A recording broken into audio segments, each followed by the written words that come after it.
Hi there, Duke fans. Welcome to episode 82 of DBR Bites, the Duke Basketball Report. I am Jason Evans here for your listening enjoyment, joined by my buddy, Donald Wine. Donald, I want to start by thanking you and Scott Rich for doing a fabulous job recapping that Miami game. I know I chimed in a little bit at the beginning. I went ahead and listened to what you guys did.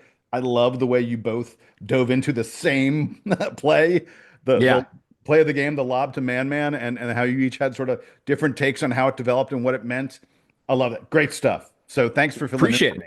Appreciate it. And I hope you had a great birthday. I know it was a busy couple days with work and stuff, but hopefully you got to take some time off for your birthday, which is good. We always get to, it's good we get to celebrate every year that we get around this little planet rock here. Yeah, so just so everybody knows, it's a somewhat amusing story. I went to the Atlanta Fish Market, which is a really excellent fish place. They make what they call Hong Kong style. It's a way they do their fish in this soy sherry sauce. I've gotten the recipe, so I make this at home. It's so good, even though I make it for myself at home. When I go to the restaurant, I still order it that way. And when we were walking in, I said to the assistant manager or the manager, whoever it was, who was like greeting us, I was like, we come here this is like my wife and my favorite place for birthdays, anniversaries and stuff. I'm like, it's my birthday. We come here all the time, but they got me a huge shrimp cocktail and a dessert as a way of saying, thanks for coming back all the time for your birthday. I was just like, score, the restaurant's giving me presents. A good fish restaurant is underrated, right? If you get like a really good one, you can find. Now is it one of those where you get like, because there's some Asian fish restaurants that you get to like go and kind of pick the fish and then they cook it for you? Is it one of those places? No, or it's just not. a menu. And this is a place.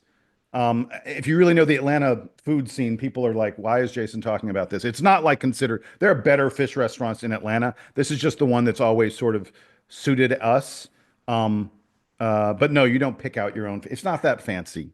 Like Well, that's not a fancy thing. That's like an Asian thing, right? Where you kind of go, because when I hear fish market, I think of that. You go, you pick your fish and you cook it, which is cool. But again, good fish market does not need to be like upper echelon. It doesn't need to be, I mean, probably do better than Red Lobster, right? But like you could do something, where it's your place, right? And for fish, the way you get your fish cooked, like for me, Cock of the Walk in Nashville, Tennessee, always came for me. Other people may say it's mediocre. I don't care. That's my spot. The best catfish in the world to me, because that's what we grew up on, coming through Nashville all the time. So yeah, if you have your spot, you have your spot. And I'm glad you got to celebrate your birthday at your spot. Well, thank you very much. All right, so let's get to what we're here for, which is to talk about the BC Eagles. Duke gets back on the road, goes up to Boston. Hey, Donald, remember when going to Boston was a long road trip? Right. It was the longest road trip. Yeah, the It's either that or Miami, right? Like it was Right. one or the other. Right, not anymore.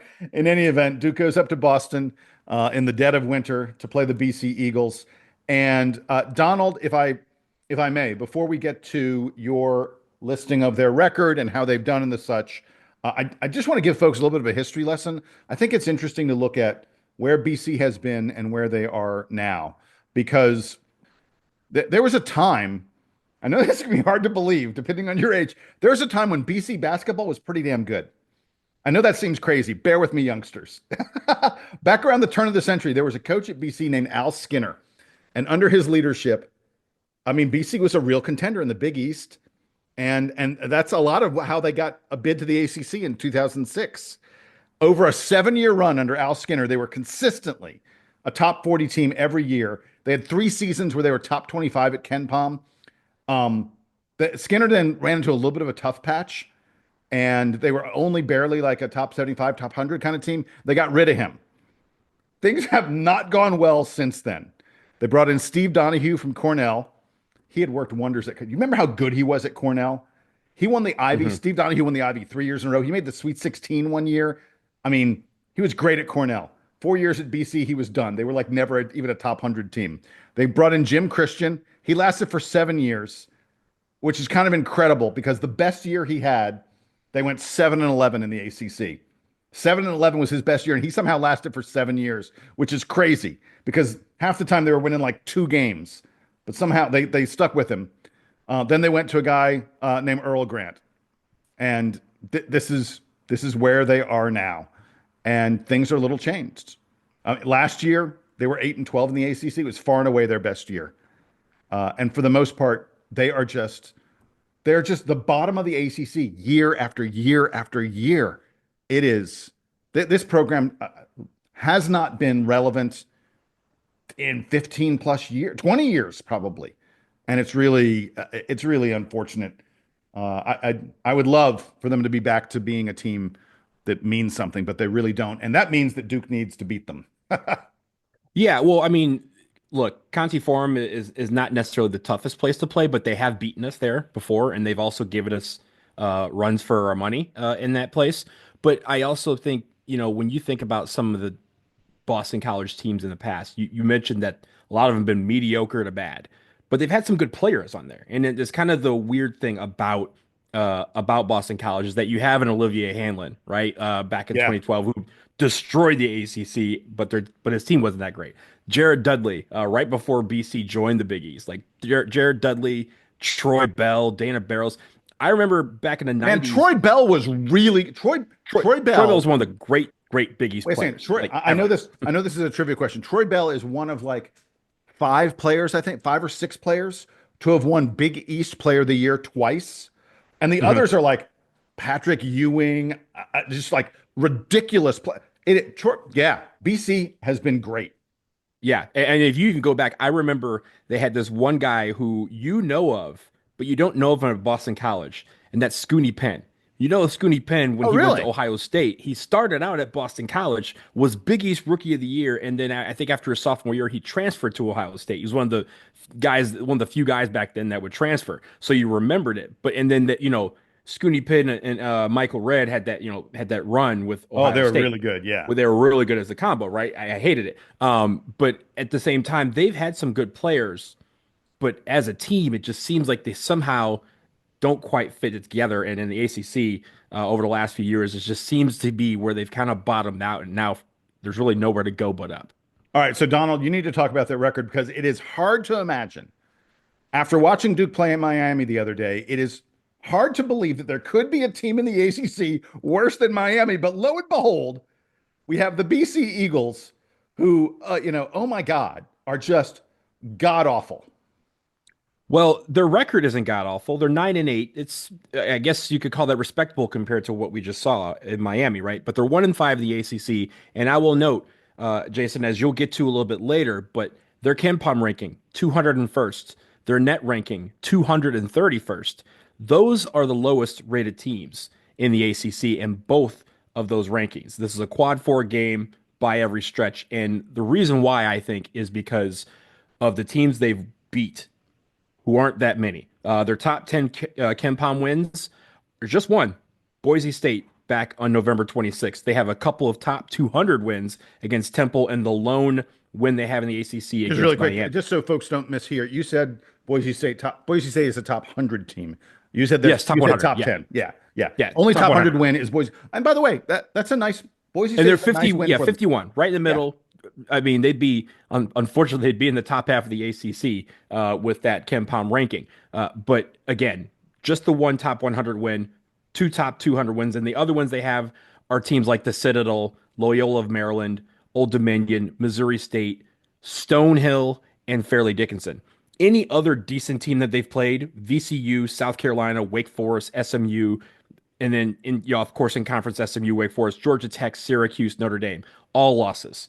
They're 6-4 at home this season. I think that is the real key. Is they've had a lot of games on their home floor, and they have not yet done well at defending said home floor. And I think that's going to be the key here. Is this is obviously the biggest game on their schedule. They usually turn out, and there's a lot of Duke fans there. I know our buddy Sam Klein is going to be in the building amongst others. But this is a game that they get up for because it's the only game they really feel they have on their schedule every single year. We talked about the historic, the consistent mediocrity that they've had, over the last decade or so in the ACC. This is a game that they're going to probably try to, punch above their weight, right? They're going to be trying to punch above their weight class. And the idea here is to stop them from doing that by reeling them in and making them do what they normally do, which is, Jason, as you get into the offensive defense, it's not a lot of anything on both sides of the ball. Yeah, to put a finer point on the schedule that you just mentioned, four of their eight losses are by 20 plus points. Duke's going to be a 20 plus point favorite in this game. Ken Pomeroy's computer says Duke should win this game by 23. My bet is that Vegas will have it closer to 25. It is hard to fathom that an ACC road game, a road game in the ACC, that you could be about a 25 point favorite, but that's what's going to happen here. And one of their losses at home was to Dartmouth, who was ranked 290th in KenPom. So Ugh. again, they have some again, the decent teams that they've played, they've lost to, with the exception of Boise State, and even some of the teams that they should be beating, they've ended up losing to or making it difficult for themselves to win. All right, so let's get deeper into the advanced stats, the advanced metrics on them. As you mentioned, 201st in KenPom. To put that in perspective, BC is the only power conference team in the country that is not rated among the top half of the 364 teams in Division One. They are far and away the worst power conference team in the advanced metrics. And like you said, they are bad at both ends of the floor. 193rd on offense, 222nd on defense. Ugh. Just, ugh. As you might imagine, it is hard to find anything they do really well. They're all right at rebounding. They're top 100 in both offensive and defensive rebounding. That's about it. They're a slightly above average three-point shooting team, about 35%. But you shouldn't really be afraid of that, because that's only because they take so few three-pointers. They only take threes when they're really wide open. They're among the bottom 20 teams in the country. Bottom 20 at their three-point field goal attempt rate. Like, in terms of the number of three-pointers compared to two-pointers, they barely shoot threes at all. So they're a team that's mostly looking to take a two-point shot, but they have one of the 50 worst two-point field goal percentages in all of college basketball. They just hit just 47% of their twos. By comparison, Duke hits 58% of our two-pointers. A 10 plus percentage point difference? That's massive. That's night and day. And if you want to know why they don't shoot well from two, it's because this is a poor passing team. They only get assists on 44% of their field goals. Donald, we've talked about that, the goal is like to get to around 60% or so, 55, 60% or more. BC only gets, they're in the bottom 40 at assist rate. They're 44%. That's just terrible. They're also super sloppy on offense. They're one of the bottom 50 teams in the country at non-steal turnovers. I mentioned that before. Stuff like throwing the ball out of bounds, traveling, committing offensive fouls, everything but a steal. They're one of the worst teams in the country at that. And let's get to their defense now. They do not pressure the ball well. Really low steal number, really low turnover rate on defense. They'll block some shots occasionally, and that makes them okay at defending two-point field goals, but they allow their opponents to hit 35.5% from three, which is quite poor. And teams shoot a lot of threes against them. So when you combine that with a Duke team that loves to shoot the three, loves the efficiency that we get from firing up from the outside, I strongly suspect, Donald, this is going to be a game where we see Duke take 30 plus three-pointers, which we've done several times this year. Look for that to happen again in this game. And one more thing of note, BC is a team that fouls a lot. They put teams at the free throw line. Expect Duke to take advantage of that as well. The interesting thing about Boston College is, one, you mentioned the fact that they are, have a decent shooting rate from beyond the arc, but they just don't take as many. And it's hard pressed to see. And I've seen a couple of their games. It's, mind you, it's hard to watch them play because kind of like Miami, they have a helter-skelter aspect to their game sometimes. And when they're really struggling, that comes out in abundance. And it just doesn't make for, basketball that as a neutral you want to watch. But the idea that they're not taking a lot of threes, they're making them, like, for us, we're like, oh, we make the shot, we should take more of them, right? Like, that's the idea of any team. Right. If you do something well, you should try to do it as much as you can. They just kind of say, oh, if we're wide open, we'll take the three, we'll make it, but we're not actively hunting for it. And I think that's an interesting aspect to this team that a lot of teams just don't have. And one thing about Boston College that I think is really important, you mentioned the fact that they're sloppy. They are 18th in the conference in turnover percentage in conference play. Jason, how many teams are in the ACC? 18. That's all I got to say. Let's get to the players really quickly so you know which guys to pay attention to. A year ago, this BC team was built around Quentin Post. He was a big man, could go inside and out. He was a really, really good player, a absolute, all ACC caliber kind of center. He has moved on, fifth year, graduated, and now this team, to some extent, belongs to wing Donald Hand Jr. I still don't understand how Donald Hand is not playing at Virginia because his dad played for UVA Yep. and was an absolute stud there. Like his dad averaged better than 17 points per game 1 year at UVA. And Donald Hand Jr. now averages 15 points per game for Boston College. He also averages 7 rebounds per game. That's a big number for a 6'5" wing to get 7 rebounds per game. And he's not like a huge guy. He weighs a little less than 200 pounds. So that shows you a lot of effort on Donald Hand Jr.'s part. He hits around 36% of his threes, and he is sort of the one guy on this team who is willing to fire it up from deep. He'll rise off the bounce a lot.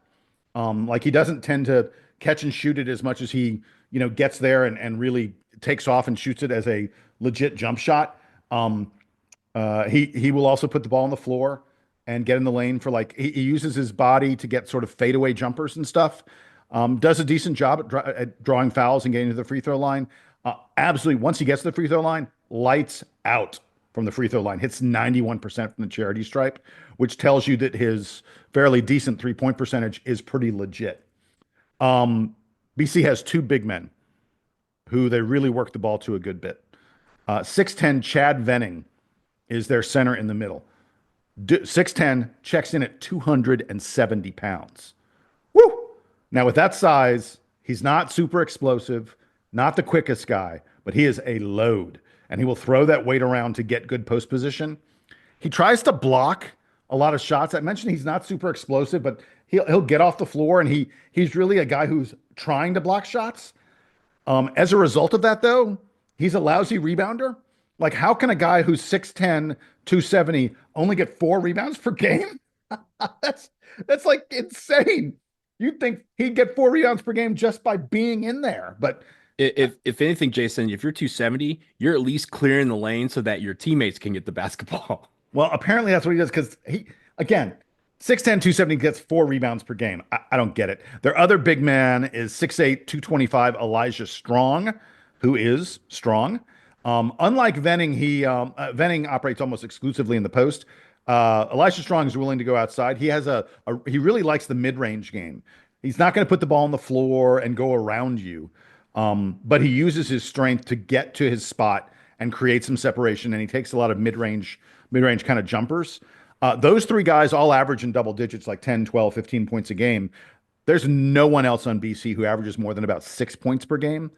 It's a team with those are their 3 primary options. Then everyone else is sort of like occasionally scoring a little bit.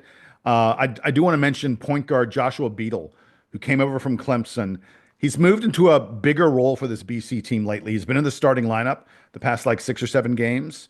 He had 17 points a couple games ago against Syracuse, but he's mostly a pretty darn reluctant shooter. He's hitting 52% of his threes, and so you may go, "Oh wow, be careful about this guy firing up from 3." But the reality is he's only taken 21 threes on the season. And he was a terrible, barely 25% from the field shooter from 3 when he was at Clemson for a couple years. So it feels like the fact that he's above 50% now is just a small sample size kind of thing. And that in reality, this is not a guy you need to worry about from 3. And then the last of their starters is junior Dion Brown. He's 6'3". He's a decent defender, but a very, very low usage player on offense. In their past 4 games, he scored a grand total of 9 points. 9 points in 4 games. Not someone who you need to worry about a lot.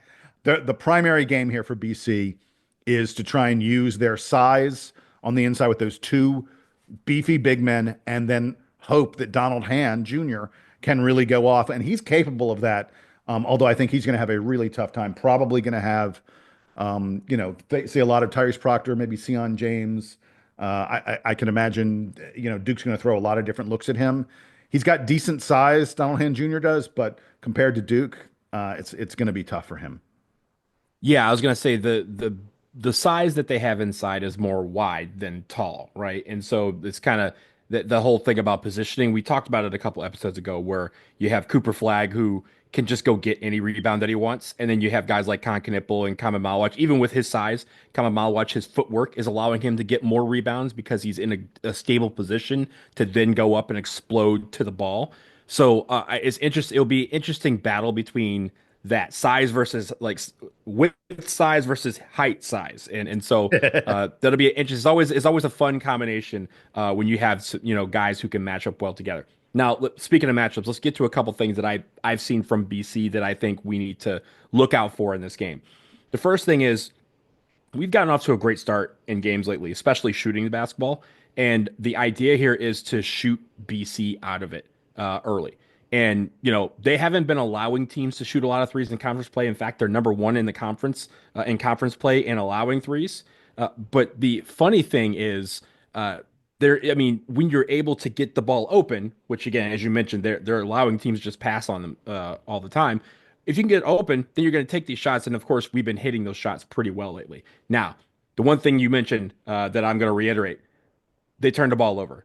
They average over 12 turnovers a game. Remember that magic number we've talked about for the last, 4 or 5 seasons, Jason? That magic number 12? Yep. If you're above 12, that's really hard to win basketball games. They're 9-8. Thus the story. But here's the thing. They're last in conference play in turnovers, both on defense, like forcing turnovers, and also generating offense. They have turned the ball over more than any other team in the conference. So let's make them continue that, turning the ball over. The one thing I also see is that they're number 4 in three-point percentage. Now, again, they've upticked slightly from where they are. And like you said, they don't take that many, but don't get it into their minds that they can shoot this three all day, right? We make sure that they continue to have contested shots. And if they do, they're not going to take those shots. As you mentioned, a lot of the shots that they're taking from three are when they're wide open. So they're not going to force a contested shot, or if they do, they're going to force themselves into a bad decision with the basketball. Either way, win for us. And then finally, really quick. I was going to say really quick on the threes to just put the numbers behind it. Only 31% of their shots come from 3-point range. Duke's at close to 48%, almost 50% of Duke's shots come from three. So again, I just unless BC does something they haven't done all year, they're just not a threat from three because they're not going to shoot that many of them. And again, I think it's the idea that they're just waiting for a very wide open shot. Like, how you have those plays where you whip the ball around and all of a sudden you see a guy that has like 3 seconds to decide what to do. And he goes, if I'm going to be that open, I might as well shoot. That is what Boston College does. They wait for those moments. For sure. And if we don't give them those moments, then again, they're going to have to figure out a way to get to the basket. And that's where we can force them into maybe a turnover. Now, the final thing that I have, as we mentioned, and we mentioned it after you left on the last episode, Jason, this is the last game and we have a 1-week break after that. I want to see Duke throw everything at this game. Now, I want us to go hard, because I know we have a week to rest. This is this one bye week that we kind of have where we don't have a midweek game for the rest of the regular season. So throw everything at this game, knowing that you have a week off. Leave it all out on the floor. Come back from Boston College with the win, and then you get to rest. You get to practice. This is going to be an opportunity for guys like Patrick Gongba and Mason Gillis to kind of work how they're going to fully integrate into the offense with Malik Brown out. And we did a great job of that against Miami. Let's build on that against Boston College. But again, I want to see these guys on the bench. When they're in the bench, pedal to the or when they're off the bench into the game, pedal to the metal, because this is the great game where you don't want to worry about a bad performance for a week.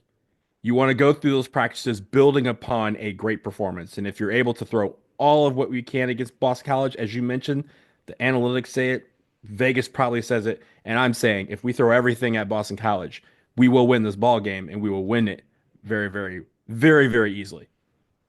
Yeah. All right. With that, we're going to take a quick break. On the other side, a little bit of news about a big honor for Coach K, and we're going to talk a bit more about something I alluded to a couple episodes ago, Coach of the Year. All that when we come back.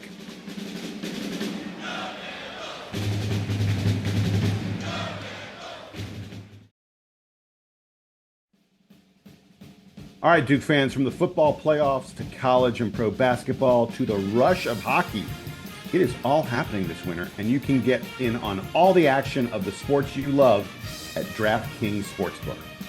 Lots of sports, Jason. You know, my TV stays glued to just about every sporting event possible. And now with some of these games we watch, we can have a little more of a rooting interest. New DraftKings customers can bet $5 to get $200 in bonus bets instantly. So go to the DraftKings Sportsbook app and make your picks as the sports action picks up in the new year. Make every day game day with DraftKings Sportsbooks. Download the DraftKings Sportsbook app and use this code, DukeBB. That code again, DukeBB, for new customers to get a $200 in bonus bets instantly when you bet just $5. DraftKings, the crown is yours. Gambling problem? Call 1-800-GAMBLER. In New York, call 877-8-HOPE-NY or text HOPE-NY 467-369. In Connecticut, help is available for problem gambling. Call 888-789-7777 or visit ccpg.org. Please play responsibly. On behalf of Boot Hill Casino and Resort in Kansas, 21 and over, age and eligibility varies by jurisdiction. Void in Ontario. Bonus bets expire 168 hours after issuance. For additional terms and responsible gaming resources, see dkng.co/audio.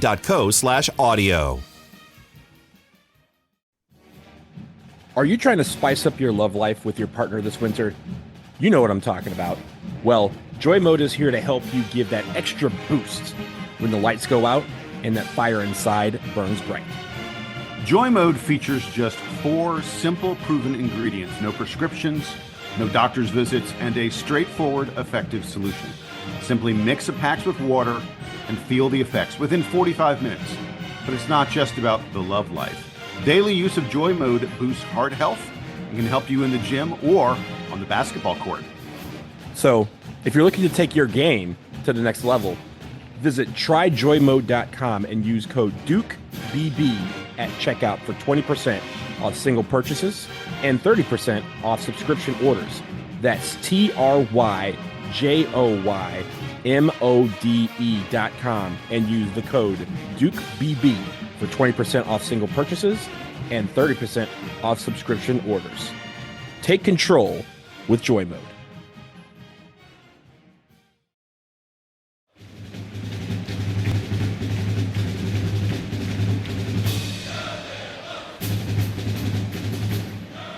We're back from the break, Donald, and we got some news just a couple hours ago. Mike Krzyzewski, who has been admitted into many halls of fame, he's set numerous, the record books is full of his name.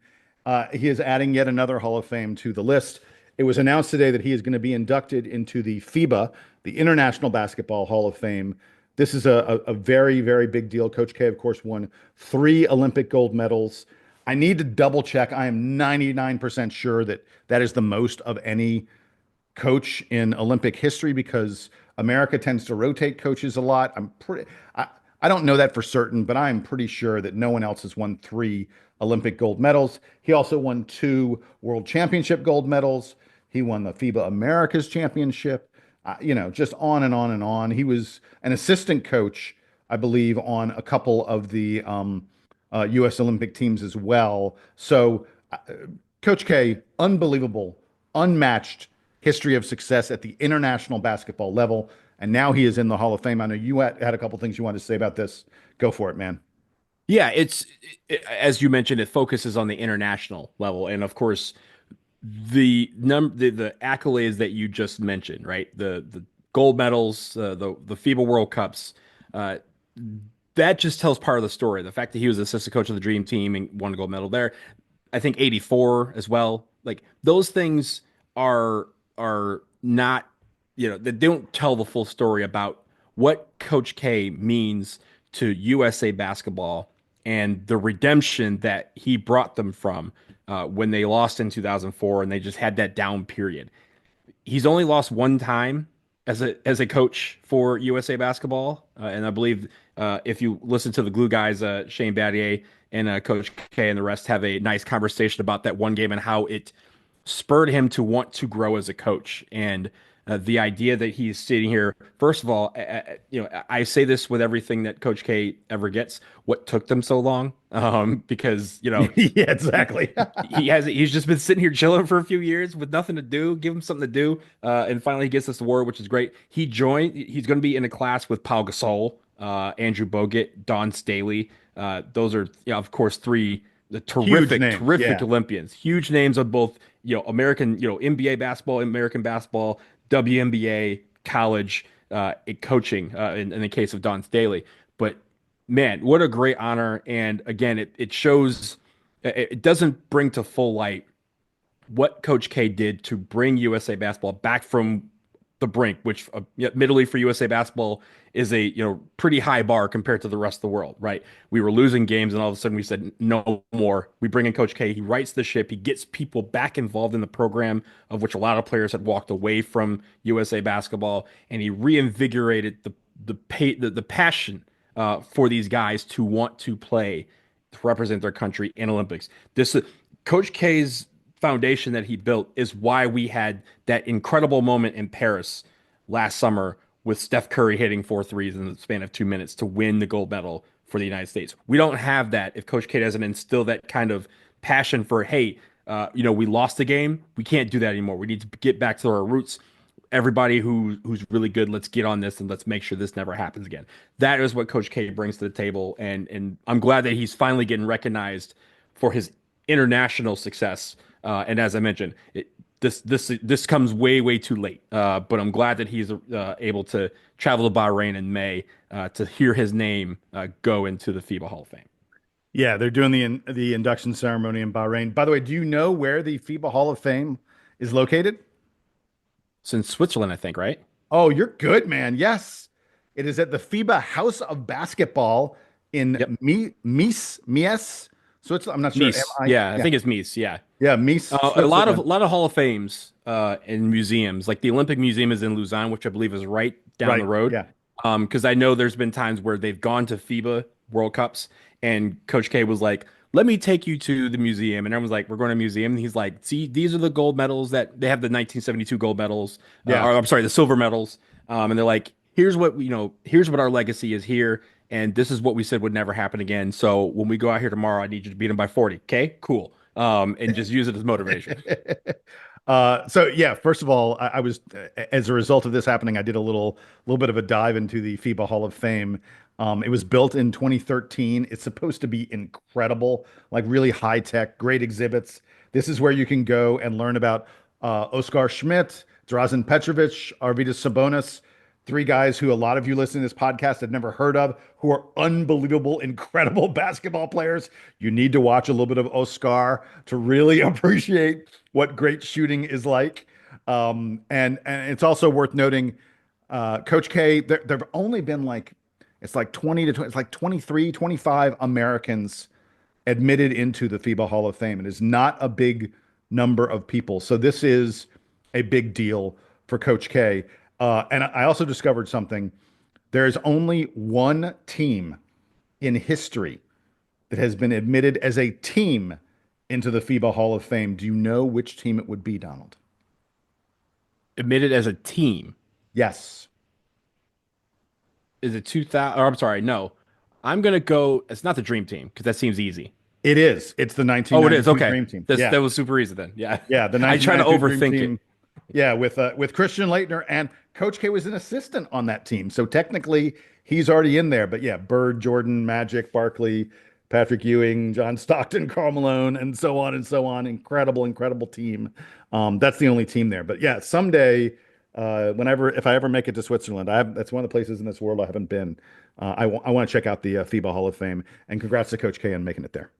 I have driven past this place, not the actual building, but I've driven past Mies because it's just outside Geneva, and then there's Mies, and then I actually stopped in Nyon, which is where UEFA is. It's the European soccer body, and then if you travel down the road just a little bit further, about 20 miles, you're in Lausanne, which is the home of the Olympic Museum. So nice little. If you get to Geneva, there's a whole bunch of like museums and Hall of Fames and stuff like that you can visit.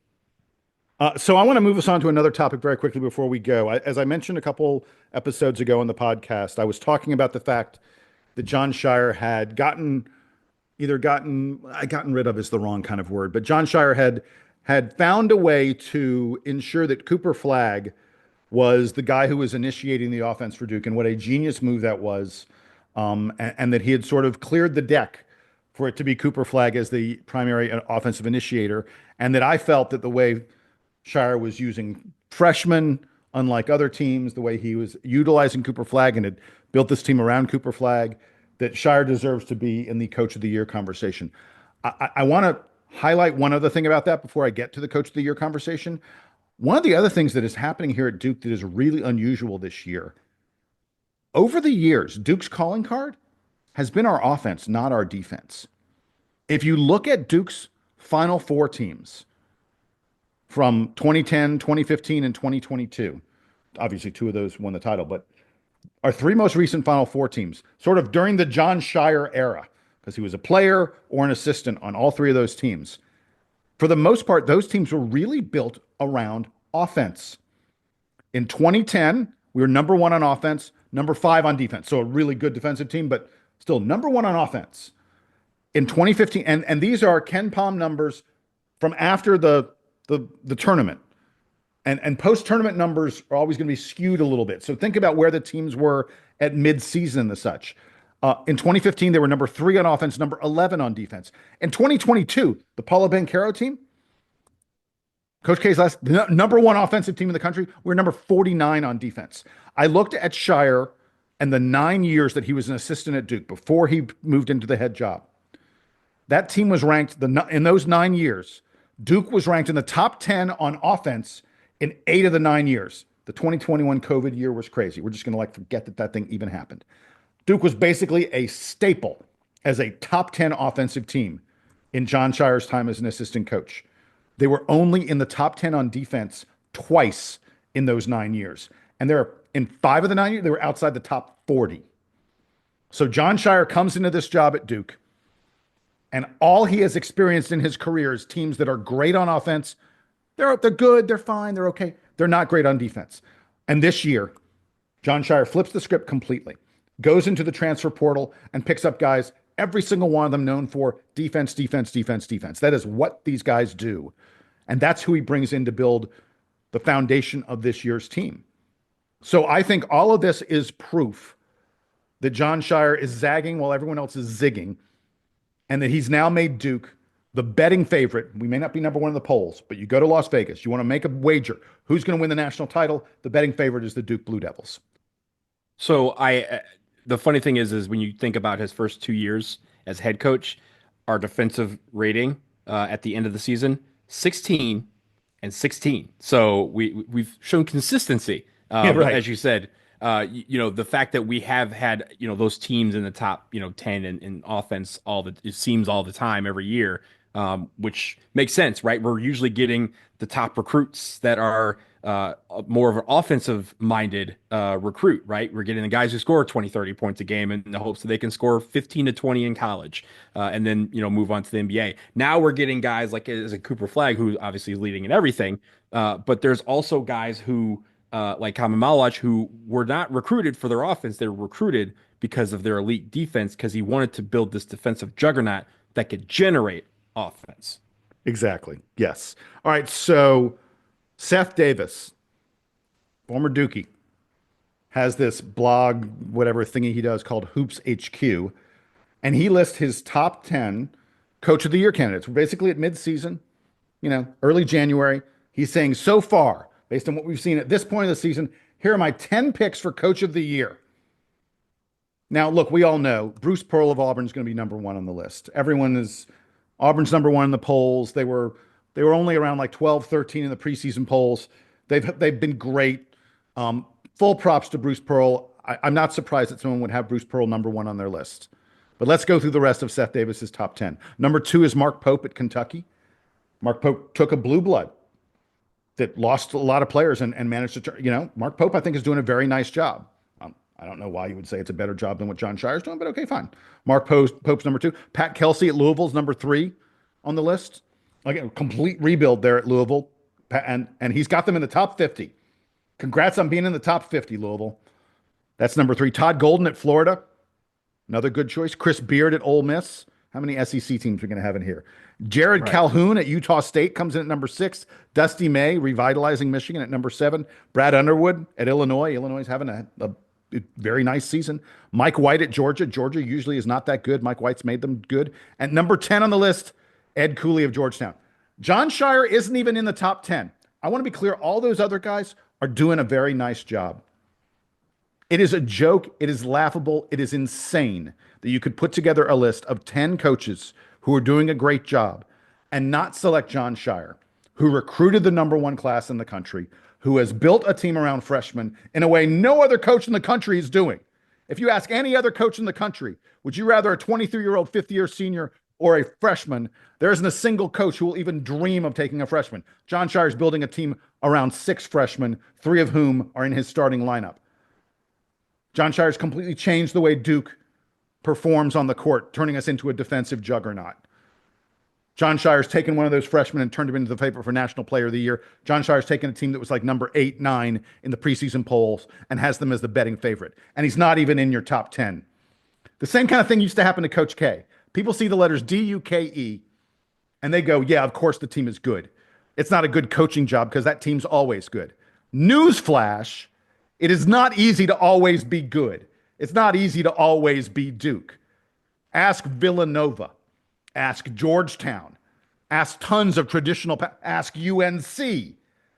Ask all these traditional powers who have very down years after they lose a legendary coach, how easy it is to stay up top. How dare Seth Davis put together a top 10 list and not include Jon Scheyer? It's absurd. It's ridiculous. And I'm already prepared at the end of the season for Scheyer to be nowhere in all the Coach of the Year ballots.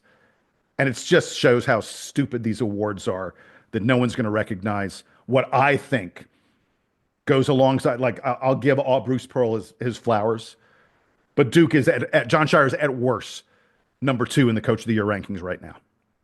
I don't get too animated about all of what you said makes sense, right? And I don't get too animated about this particular. I was award. frothing at the mouth a little bit. I know. Yeah, no, but like this particular, like other ones, like Player of the Year, something. Yeah, I'll get animated about those because those are based usually based on merit, right? Like, and this one isn't. This one's more of a, who was a terrible team last year, who's now a better team this year that we didn't expect. It's all about expectations, and if you expect a team to do well every year, you can't expect them, you can't expect them to over exceed that, right? And in the case, and Duke's the only one that this happens to.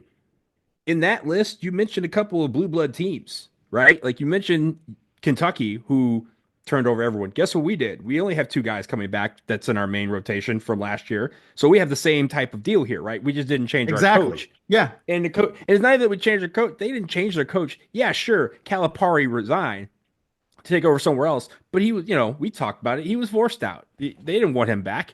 They just were hoping that some other team would be dumb enough to pay him, and that dumb enough is Arkansas. And so the idea here that the Coach of the Year is this thing that is rewarding coaches. First of all, Seth Davis, he can list top 10, he can list top 20, list top 30, all he wants. He only gets 1 vote. So I'm not too stressed about it with him. And there's other people out there who may recognize the talent here. Now, the one thing that I will be looking for is the ACC Coach of the Year, because I don't think he's going to win the National Coach of the Year. Like you mentioned, I don't think he's going to be sniffing a lot of votes nationally. But in the ACC, if we do, what very few teams have done before and run the table, and they try to give it to somebody. Never.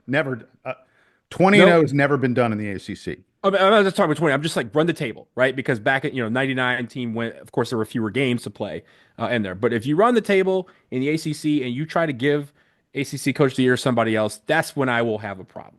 Because I'm telling you, there will be one Pat best Kelsey. coach. Frankly, right now there's a pretty decent argument that Louisville's #2. Pat Kelsey or maybe Brad Brownell at Clemson, they're going to get a lot of support because everyone just assumes Duke. They assume you put those 4 letters in front of it, and it doesn't take any job to coach the team. I said what I said, and I did not stutter when I said it. If we run the table, and again, we have a long way to go. If we run the table and they give that award to somebody else, that is when I will be upset, because in the ACC, the Coach of the Year should be the coach who did the best job with what they had. Everyone picked Duke to win the ACC, but no one expected us to run the table. No one expected us to be the number one team in KenPom. No one expected us to be sniffing at the number one team in the country. If they did, they would have said that at the beginning of the season, and they didn't. Yep. You can't then come back and say, "Oh, we actually expected that all along. We just wanted to see how you guys would do."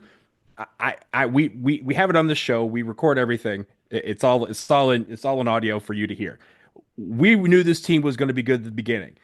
If this team does what we says it's going to do and wins everything, then they should get the awards. That's how that works in every other sport, and it works for every other team, apparently.